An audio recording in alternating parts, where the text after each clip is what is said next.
Good afternoon and welcome to the Lunchroom on Radio Caribbean International. It is Tuesday, July the 1st, 2025, and this is program number 1401 of the Lunchroom. I'm your host, Calix George Jr. Of course, if you want to join us, you can get us on our usual frequency, 101.1 FM on radio, but as well, we are streaming live on our website, rcistlucia.com, as well as our Facebook page. You just have to search for the official page of Radio Caribbean International. And please be sure to like and share that link as well with your friends and family.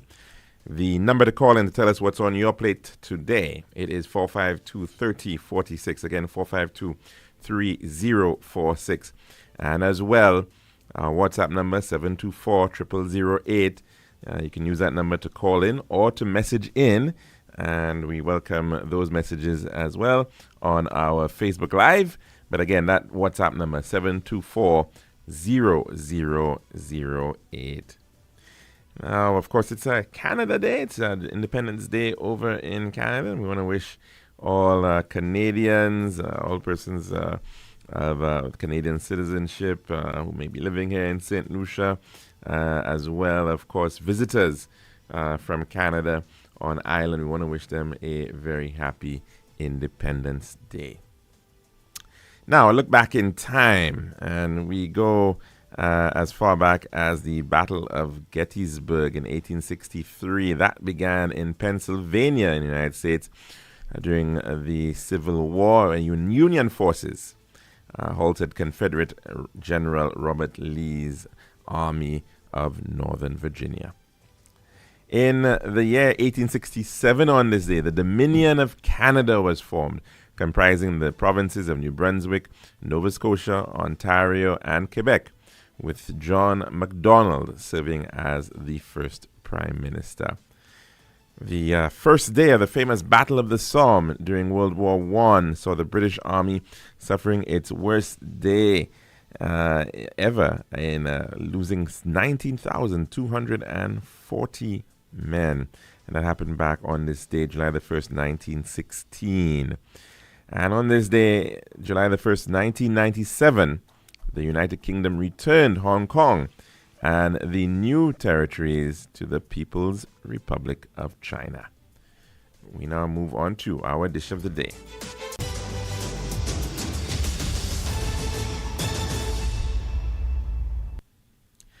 The Daily Dish is brought you the kind compliments of our good friends at Tiles Plus. One tiles for your home, I see. Bathroom, kitchen, pantry.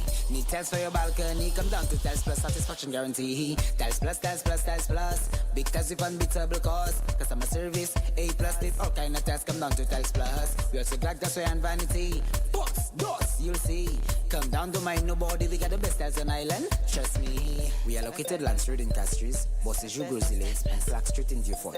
Telephone number 453-7939. Tiles Plus. Serving now, the Daily Dish. And welcome back to our program here today at the Lunchroom on Radio Caribbean International. Now, of course, a lot of happening around the world, perhaps, and certainly a lot happening in St. Lucia. And, of course, we want to extend our congratulations to the 1,940 or so students who sat the Caribbean Primary Exit Assessment. And those examinations were sat not too long ago. They, in fact, have taken the place of the former Common Entrance exams. And they, in fact, then allow students into a secondary school of their choice. And we want to extend our congratulations to the students who performed pretty well at the Common Entrance Examination at the CPEA. But in addition to that, of course, even to those who performed as well as they wanted to. But one thing is certain, all students are guaranteed a space in a secondary school here in St. Lucia. That is not the same for many, many, many countries around the world. And perhaps some of these things we take for granted in terms of now being able to boast of universal secondary education certainly was not what we could have boasted about just 20 or so years ago. At that time, back in we still were able to do it then, but certainly, we got universal secondary education, I think about 2006, all right? So back in 2005, there were still students who were not able to actually get into a secondary school. And so we should certainly be thankful for that. And as I said, there are many countries around the world that still have not been able to achieve universal secondary education. Thankfully, we are now setting our eyes to other areas where we want to be able to achieve universal education. For example, in the area of early childhood development. Very, very critical. As has been pointed out, the ages between 0 and 5 are immensely formative and effectively can set the future for an individual. And so it's really important in that regard, the push towards universal early access to early childhood development and those centers and preschools which can provide that. But in addition, of course, the matter of education, higher education, tertiary education, a very, very critical one. And we've heard from the current Prime Minister on numerous occasions about the desire to be able to achieve, as one of the goals, the thrust being that of ensuring that there's one university graduate, at least one university graduate in every household. And certainly part of that achievement has been not only to look at our local capacity, but also our capacity through regional cooperation in that regard. And of course, many arrangements, many partnerships have come through over the years in terms of trying to find opportunities for St. Lucians to be able to go on to higher learning. You would think, for example, very early, way back, it probably would have been through the University of the West Indies, and certainly as well through programs by the Commonwealth, by the British government, by the Canadian government. A lot of people got scholarships through those countries and the bilateral arrangements that we have with those countries. And of course, to some extent, even in the United States. But we've seen, however, that times are changing, and sometimes the amount of scholarships that are provided by these countries have certainly changed. And so what existed in the 1950s and 60s and 70s is not what exists now, particularly in respect of our traditional partners like Canada, like the United Kingdom. And so right now, for example, I think from what I recall, the only scholarship options that are standing on an annual basis from the United Kingdom are through the Chevening scholarship program, which is offered to, I think at a postgraduate level, to individuals from across the Caribbean. In fact, it's a worldwide offering, which some St. Lucians have, in fact, made use of, been able to win. But we don't have guaranteed scholarships to say, 20 St. Lucians can go to study with tuition paid for by the UK government. Likewise, the same does not exist anymore with respect to the Canadian government. However, we are trying to broaden our reach, and we've seen what it is with respect to Taiwan, a country of 23 million in the Pacific Ocean. And they, in fact, have been very generous to St. Lucia, allowing St. Lucians to be able to study over in Taiwan. I think this year, in fact, the Republic of China, Taiwan, is providing 45 scholarships, which is a pretty good number of scholarships, certainly, for St. Lucians to go over for both undergraduate and postgraduate studies. And in fact, they are, I believe, well over 100 students already. Perhaps I think about 140 students or so, if my memory serves me right, who are already in Taiwan who are studying. In fact, in many instances, some of these students even avail themselves of the opportunities to actually take up job work experience in Taiwan. And so these opportunities are really important. And to be able to gain more scholarship opportunities is very vital at this time. Of course, there were efforts with universities out of the United States over the years, and we can think of efforts with Midwestern University over in Texas, with the Illinois Institute of Technology. There was an effort through the Rise St. Lucia to be able to send a number of students over to Illinois to be able to pursue a lot of different programs there, and that was pretty successful.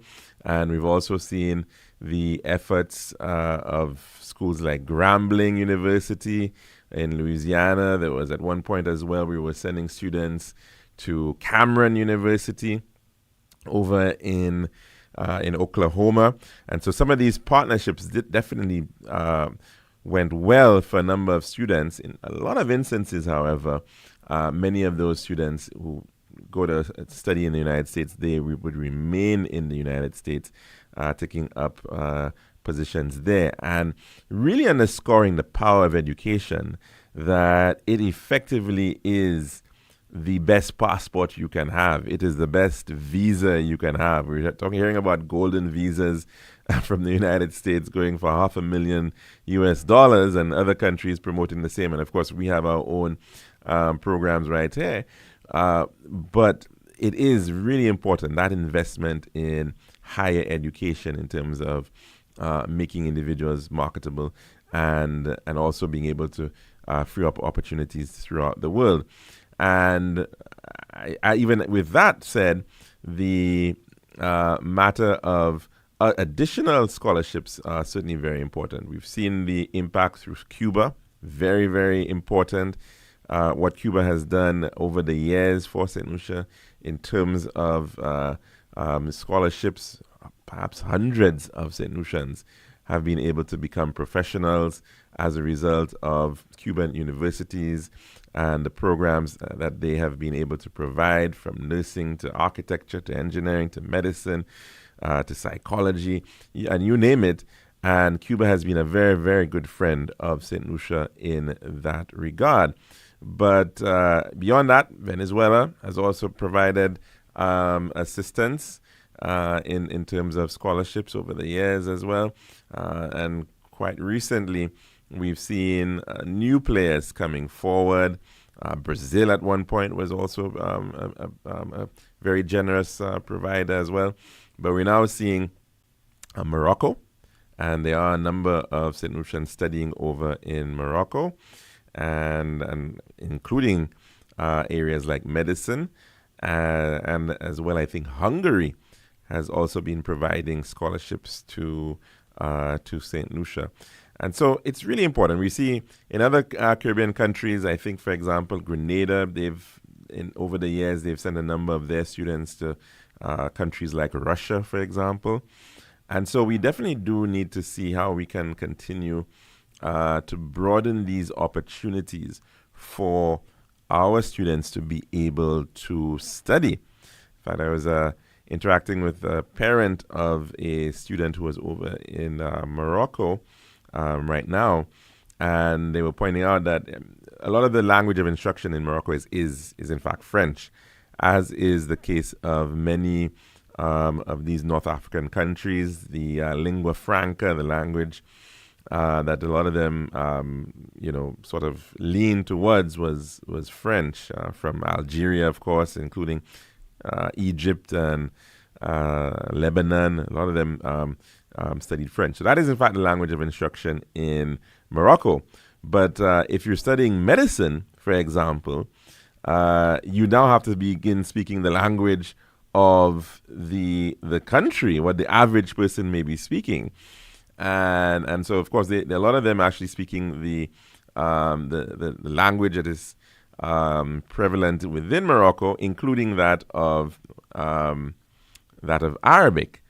So because if you're going to see a patient as an intern, you now need to be able to interact with that patient in their language. So in fact, so even though a lot of them would have gone across to Morocco, they would have done French, maybe a year of French, and then pursued their studies. Some of them have to also be pursuing languages like Arabic. And that is, of course, really important because it really puts you in good stead when you consider the nature of the world. There's a very significant proportion of the world that does speak Arabic, and it's a very important language for the Middle East and North Africa.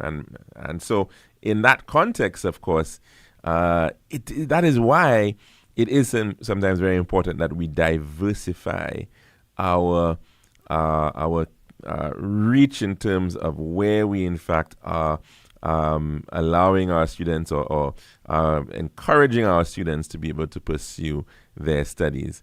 And even more so right now, because of what we're seeing with respect to the some of the traditional partners, as I said, a drying up of scholarships over the years.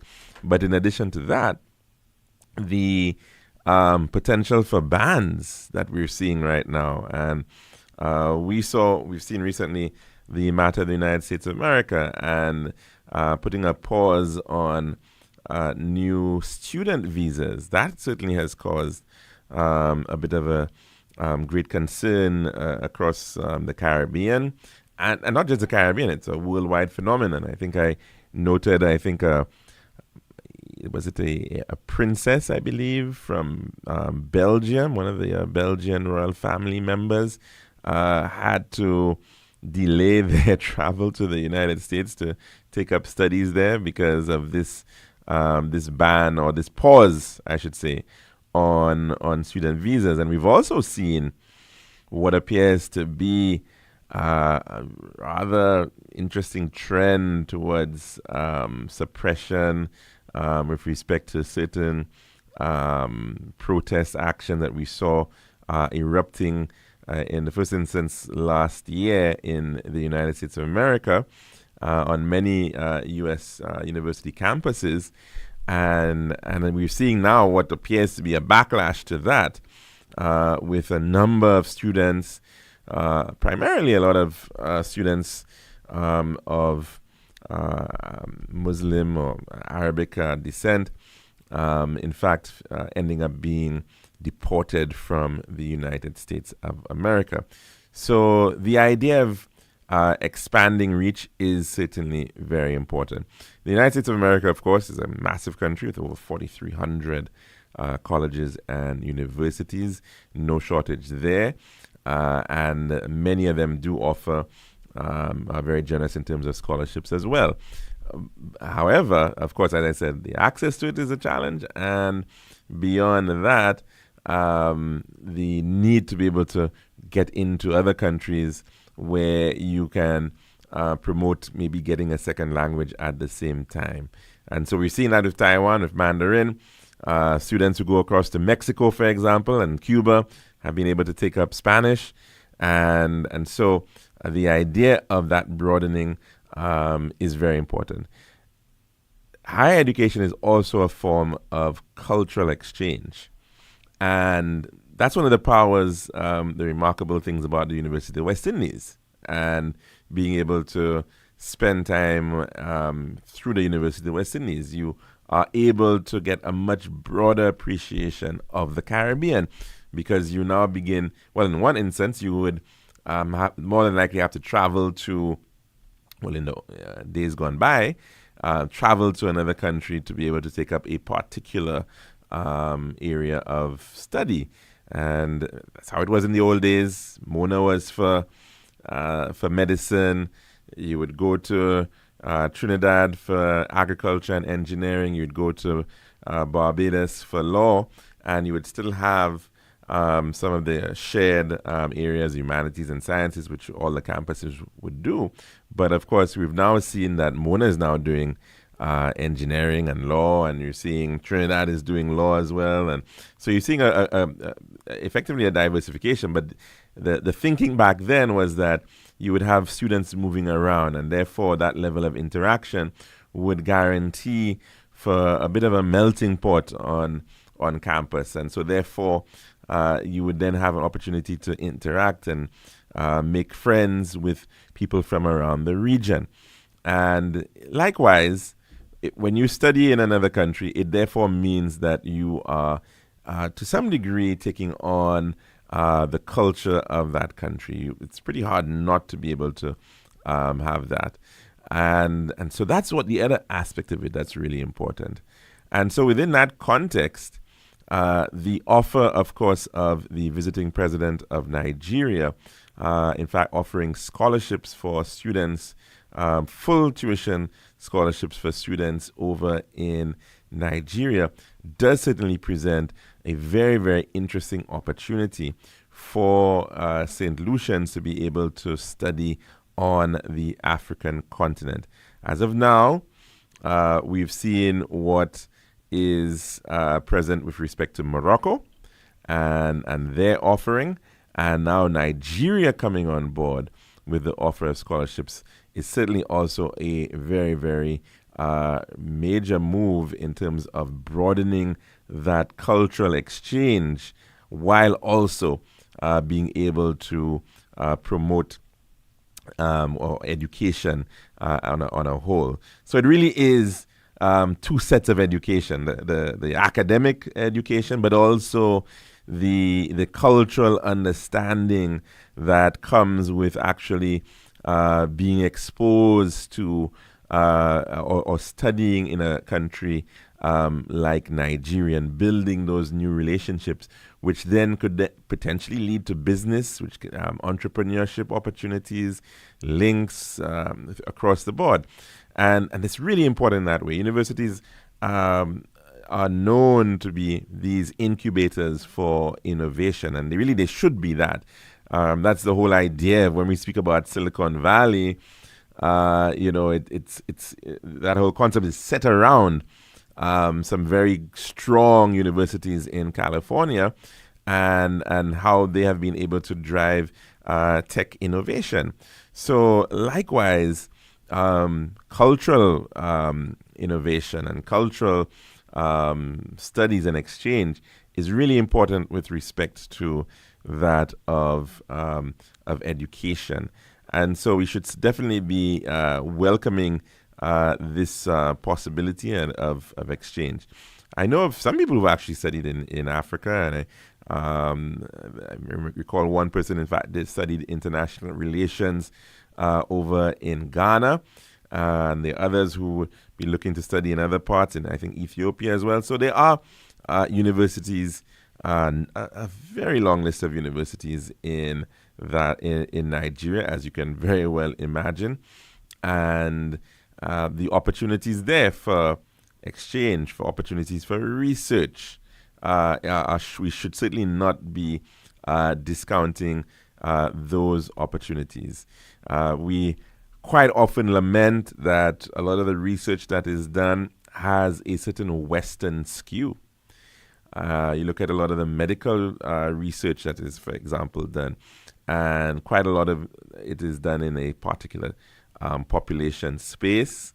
It might be coming out of the United States, it might be coming out of Europe, and the implications sometimes mean that they are not necessarily properly capturing what may be certain subtle differences across population groups. And so it is very important, of course, to be able to take up this opportunity in terms of the potential for study in Nigeria. And of course, as I have mentioned, it is likely to be a major player in the future.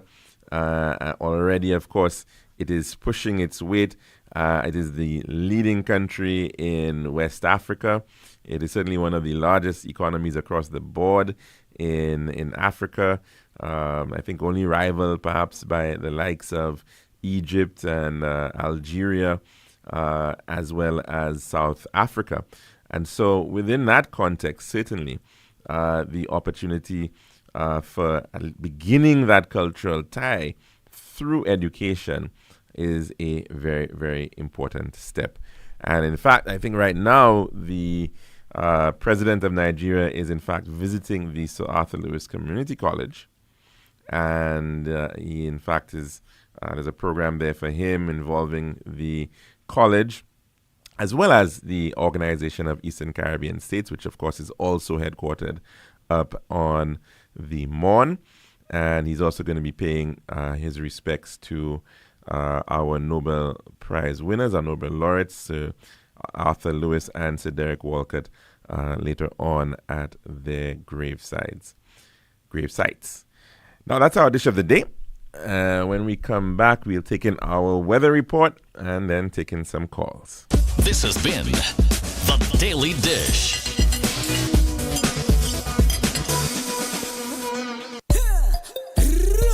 One tiles for your home, I see. Bathroom, kitchen, pantry. Need tiles for your balcony. Come down to Tiles Plus, satisfaction guarantee. Tiles Plus, Tiles Plus, Tiles Plus. Big tiles with unbeatable cost. Customer service, A+. With all kind of tiles, come down to Tiles Plus. We also got gasway and vanity. Books, doors, you'll see. Come down to mind nobody. We got the best tiles on island. Trust me. We are located Land Street in Castries, Bosses Joux Grizzly, and Slack Street in Beaufort. Telephone number 453-7939. Girl, I've been so stressed searching for the perfect tiles to complete my home. Really? Yeah, it's always the same white, beige, and gray tiles with these tile stores. Like they're all buying from the same place. You're the design expert. Help me, please. I'm fed up. What are you looking for? Something different. Something that says Caribbean beauty and suits my personality. Something vibrant and classy with a little razzle dazzle. Okay, Ms. Razzle Dazzle, I know just the place. Island Style Tile and Bath, they're my #1 store for everything tile. And with their new In Living Color collection, you'll find the most gorgeous styles to give you that splash of Caribbean flair you're looking for. That sounds perfect. I'll even take you myself and throw in a free design consultation. I'll never say no to that, sis. I can't afford you anyway. Visit our Island Style showrooms in Castries, Rodney Bay, and Viewfort, or call 450-452 or 453 Tile. We'll help bring your vision to life in living color.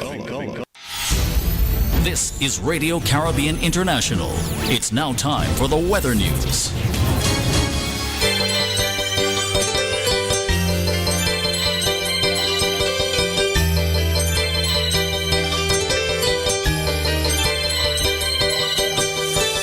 So of course, the 1.1 is now time for your weather report as of 12 noon today, presented by Island Style Tile and Bath. The forecast for St. Lucia Valley for the next 24 hours. The winds will be blowing from the east near 22 miles per hour or 35 kilometers per hour. The weather affected partly cloudy skies with a few isolated showers. And there is an advisory here which reads small craft operators and sea beavers are advised to exercise caution due to brisk winds and above normal seas. The forecast for the lesser Antilles fair to occasionally cloudy skies with a few showers. And the tropical weather outlook, the Atlantic high pressure system will maintain moderate to brisk easterly winds and above normal seas across the eastern Caribbean region during the forecast period. Low-level cloud patches drifting along the wind flow will cause a few showers to develop over the lesser Antilles during the next 24 hours. Also, two tropical waves located over the eastern and far eastern tropical Atlantic are both moving westward at near 21 miles per hour or 33 kilometers per hour. The tropical cyclone formation is not expected over the tropical Atlantic during the next 7 days. And this was your weather forecast as of 12 noon today, presented by Island Style Tile and Bath. This has been RCI's Weather News. For more information, call the Weather Hotline at 454-3452. RCI 101 number 1. Girl, I've been so stressed searching for the perfect tiles to complete my home. Really? Yeah, it's always the same white, beige, and gray tiles with these tile stores. Like they're all buying from the same place. You're the design expert. Help me, please. I'm fed up. What are you looking for? Something different. Something that says Caribbean beauty and suits my personality. Something vibrant and classy with a little razzle dazzle. Okay, Ms. Razzle Dazzle, I know just the place. Island Style Tile and Bath, they're my number one store for everything tile. And with their new In Living Color collection, you'll find the most gorgeous styles to give you that splash of Caribbean flair you're looking for. That sounds perfect. I'll even take you myself and throw in a free design consultation. I'll never say no to that, sis. I can't afford you anyway. Visit our Island Style showrooms in Castries, Rodney Bay, and View Fort, or call 450-452 or 453 Tile. Will help bring your vision to life in living color.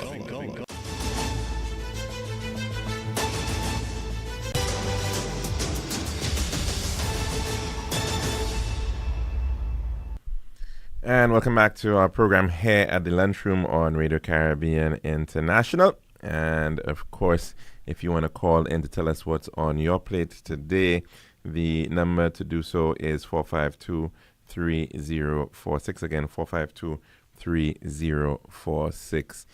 I believe last night at the Government House reception for the President of Nigeria, he was also awarded the highest award that could be provided by St. Lucia, and that is a Knight Commander of St. Lucia. And of course, you've been hearing some statements regarding this, primarily, of course, by some within the opposition, regarding whether, in fact, he should have been offered a given this award, and what has he done for St. Lucia. And for anybody who has a bit of an understanding of diplomatic relations, you pretty quickly realize that this is a very common occurrence, the offering of awards to visiting members of a country, and it's a head of state coming and visiting. Quite often they provided with these types of awards, national awards. I mean, just as I speak, flashing in front of my screen is saying King Charles takes part in a ceremony of the keys in Edinburgh, and you'll find that too, you know, a dignitary, a royal person, a head of state visits a municipality. They'll provide them with the keys to the city, or and so on and so on. And this is very, very, very common in terms of what is offered. And of course, it is a way of trying to build those relationships in any case. And why not in the case of Nigeria, in the case of a country that has so much in terms of an ancestral connection with St. Lucia and the Caribbean and the African diaspora, that you would want to not honor an individual like the President of Nigeria. And I've made the point that Nigeria is, and maybe again it's because of our perhaps unawareness in terms of Africa and the scale of Africa and the diversity of Africa, and how you've got many, many countries, 54 countries across Africa. But some of them are much, much larger than others, and are also economically a lot more significant than others. And but to that extent as well, have a lot greater reach than others. Now, culturally speaking and demographically speaking, we are definitely closest to the West African countries. And so therefore Nigeria being one of them as well, but certainly Ghana, Senegal, the Gambia,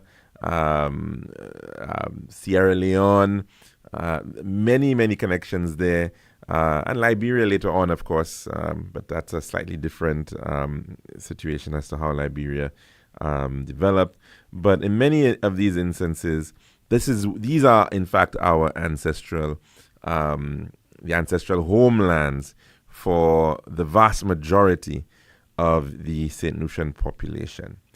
And within that context, we definitely do need to build strong relations with Africa, but even so, definitely very, very strong relations with West Africa. And partly, of course, because geographically, West Africa is the closest part of Africa to the Caribbean. And so in that sense, it also makes very good sense to be looking to build very strong relations with West Africa. And within that context, that is from that context alone, it is important in terms of Nigeria. And of course, Nigeria is the largest of these West African countries by virtue of its economy as well as by virtue of its population. In fact, the largest, as we've said, across the entire continent. 1 in 5 Africans around the world, not just in Africa, around the world, and that persons of African descent is a Nigerian. So when you consider that Mr. Tinubu, His Excellency Tinubu, could very well be visiting many other countries in the world and trying to establish diplomatic relations with or pursue greater relationships with many countries around the world. There are over 196, I believe, independent countries. And when you consider that Nigeria has 97 embassies, right, around the world, 97. And in fact, in Nigeria, right, in spite of the fact it has 97 in around the world, in terms of Nigeria itself, in Abuja, the capital of Nigeria, it actually hosts 103 embassies and high commissions. So it has more embassies and high commissions in its capital than, in fact, it has in terms of its own embassies around the world. So there are more countries eager to interact and have embassies in Nigeria than Nigeria even has embassies around the world. And so he could have gone to, a number of countries. And even within the context of CARICOM, right, this is his first visit to the Caribbean region, the Caribbean community. He could have gone to Guyana, which is currently booming, which has oil and gas, just like Nigeria, and of course is at one of the fastest growing economies in the world right now. He could have perhaps wanted to go and look to sign oil agreements and with Guyana, or look for opportunities to invest in Guyana. I mean, we're seeing what is going on over in Nigeria right now. One of the world's richest black men, if not the world's richest black person, Mr. Dangote, just recently established the largest oil refinery in Africa. A significant investment with billions of dollars. And very well, he could have perhaps wanted to say, hey, we're going to Guyana first in terms of setting up and pursuing stronger relations with the Caribbean. He could have gone to Trinidad, which also, of course, has a tradition and still, of course, an active oil and gas player. He could have gone to Jamaica, which quite often is seen to be the most popular island in the Caribbean by virtue, of course, it's one of the most populous with nearly 3 million people and very well known as a result of its cultural reach, its artists, its reggae music, its dancehall music, the impression of its athletes on the world stage in the Olympics. Very, very well known from that perspective. We still quite often get, classified as, well, what part of Jamaica is St. Lucia in, right? We've heard that before. And he didn't go to Jamaica. He didn't go to Guyana. He didn't go to Trinidad and Tobago. He didn't go to Cuba. He chose to go and come right here to St. Lucia. And that is certainly a very remarkable thing, which we certainly should take with a great level of honor and appreciation. I've even heard statements to the effect that, well, we would have preferred if the government had brought in Mr. Ibrahim Traore, right? And Of course, for those who've been following, there's been quite a lot of discourse about the current leader of Burkina Faso, and that is, of course, as a result of a number of actions that he's been taking in respect to the economic control and liberation of Burkina Faso. Burkina Faso being one of the Sahel states within West Africa. Very similar, of course, like Mali and Niger and Chad. Burkina Faso is a landlocked country and of about 23 million people. And certainly, no doubt, it's one of the countries that we should be looking to also try to establish diplomatic relations and potentially stronger cooperation with Burkina Faso. And of course, many people are very much inspired by some of the actions that he is taking to claw back from colonizing powers and to ensure that that country can do better. But all that being said, we also have to consider the own capacities of those respective countries to be able to, in fact, project their own diplomatic reach. Burkina Faso is, of course, as we know, it's a landlocked country, and it's a much smaller country in comparison to that of Nigeria. Yes, it has 23 million people, but a much smaller and limited means to be able to actually project itself as well within that context. In fact, it only has, I think, about 21 embassies in around the world. And that is the other factor that we have to consider within the context of trying to build these diplomatic relations, that you've got to, one, start somewhere, and you've also got to be thinking of where it may be most advantageous for those diplomatic relations to be able to flourish. So, for example, one of the big questions that many of these small islands in the Caribbean ask themselves, well, if we are to actually have a diplomatic presence in Africa, where would we site an embassy? Where would we try to concentrate our efforts? Because Africa is a massive continent of over 1 billion people and across 54 different countries, independent countries. And so, of course, quite often many would suggest, well, given the fact that Addis is the home of the African Union, it's headquartered there, that would be a very sensible place to be able to establish those types of ties. But we do know that from the perspective of shared history and ancestry and culture, and as well, of course, in terms of the sheer scale of opportunity, Nigeria is perhaps one of the most significant players that you could ever partner with respect to Africa.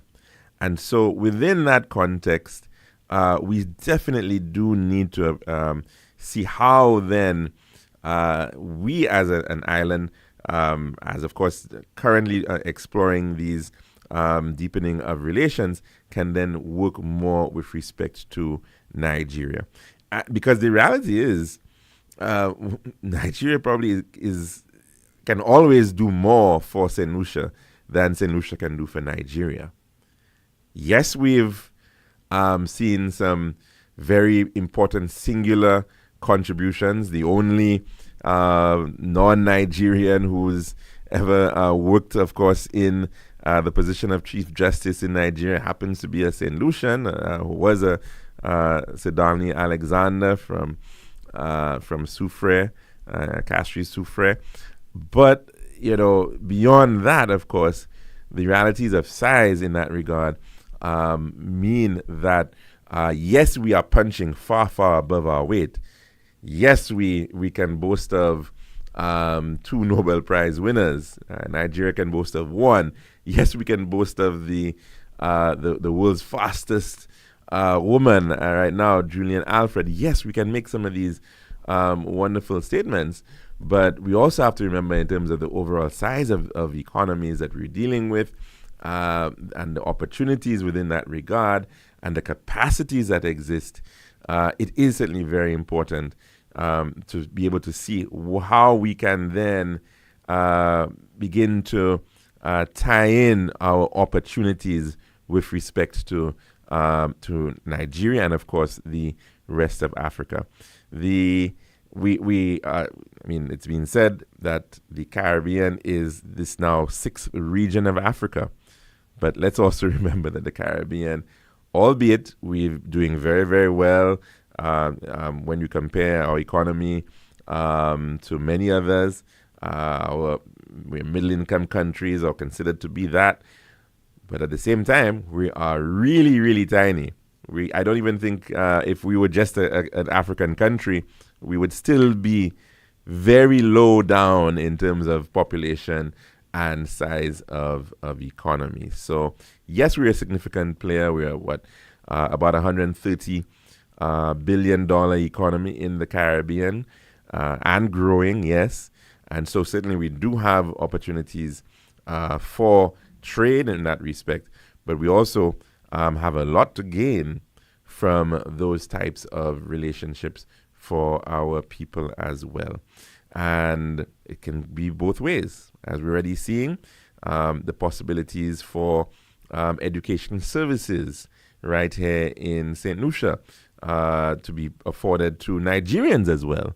That's the other corollary to this possibility. And we've seen a number of Nigerians already coming through these medical schools to be able to do just that. And so those possibilities certainly do lend ourselves to opportunities in both directions. What, of course, is very important is the follow-up and ensuring that we can, in fact, see this materialize. I think back, of course, to the visit of Nelson Mandela. It's interesting. I believe the student whose name was named as the best performing student in St. Lucia, male student, and as well the best performing male student, not just in St. Lucia, but also in the Caribbean in the CPEA this year, as announced yesterday by the Ministry of Education. His name is actually Madiba Charles. And of course, Madiba coming from that name that's offered, that was given to Nelson Mandela. And so it really is interesting how, of course, the influence is still very much there, and the homage with respect to Mandela. Now, that visit of Nelson Mandela was also within that context. There was talk of having those flight connections with Africa, and the hope for being able to achieve that. South Africa Airways, for example, flies to the United States and beyond, but we have not been able to actually secure a direct flight with respect to Africa.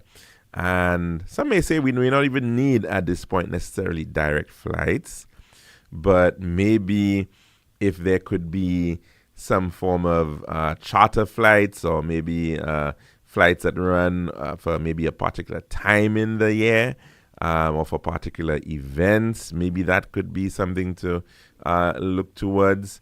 For example, as we know, we have an Afrobeats, World Beats part of our St. Lucia Jazz Festival. And from what has been told by the Nigeria Minister for Culture and Tourism, that they're looking at signing a memorandum of understanding with the authorities here, and looking at how they can cooperate, and coming back to the Jazz Festival might be a very nice first step in that regard. The possibilities need not necessarily be, like I said, scheduled flights, although scheduled flights would be great.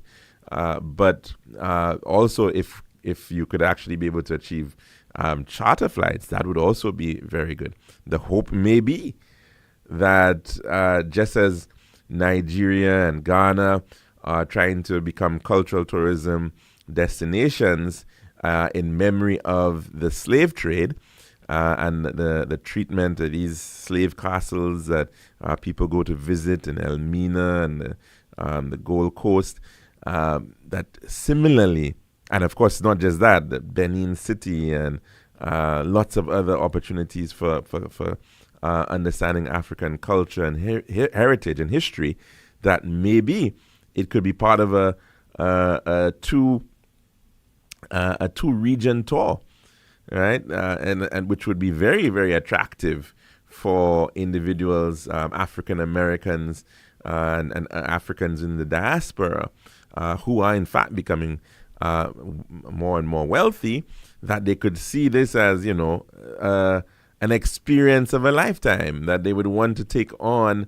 a trip to Africa and the Caribbean, because in effect it is one and the same, and it's connected to this whole story of this Middle Passage, that you spend some days in Africa and you get that experience there, and then of course you get the other experience on the other side of the Atlantic as well. So there are some definitely possibilities in terms of our own interest in tourism, how that too could potentially be leveraged.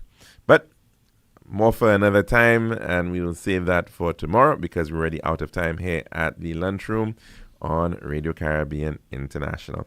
Hope you can join us for another program tomorrow. I'm your host, Alex George Jr., saying goodbye.